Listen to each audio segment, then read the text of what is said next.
ఇలా వాదించడం అంటే మాకు నచ్చలేదు. ఎందుకంటే నేను కూడా ఒక మధ్యతరగతి కుటుంబం నుంచి వచ్చాను. ఐఎమ్ ఓసీ, పోస్ట్ రాదన్నారు, 106 నా ర్యాంక్. అయినా నేను చాలా కష్టపడామన్నమాట. ఎట్లా అంటే తిండి లేక, మా నాన్నకు పెరాలసిస్, మా నాన్న హెల్త్ బాగాలేదు. 2018లో ఫస్ట్ డిఎస్సి రాసినప్పటికీ నాకు పోస్ట్ రాలేదు, కొంచెంలో మిస్ అయింది. ఆ తర్వాత 7 సంవత్సరం ఏకధాటిగా కష్టపడ్డాము. దానికి తగ్గ ఫలితమే ఈ డిఎస్సి. మాకు అసలు చెప్పుకోవడానికి ఎంతో సంతోషంగా ఉంది.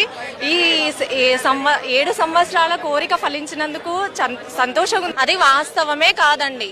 ఎందుకంటే నేను ఇప్పుడు ఓసీ క్యాండిడేట్ని. నేను ఈడబ్ల్యూఎస్లో నాకు పోస్ట్ వచ్చింది, నేను 106 ర్యాంక్. బట్ నాకు రాదనుకున్నా. అట్లాంటి నేను కూడా అనుకున్నాను అనమాట, ఏం చేస్తుందో ఈ ప్రభుత్వం, ఎలా ఇస్తుంది పోస్టులని చూద్దాం. చాలా మంది ఇలాగే అంటున్నారు కదా ఈ ప్రభుత్వం గురించి అనుకున్నా. కానీ అది మాత్రం తప్పుడు ఉద్దేశం.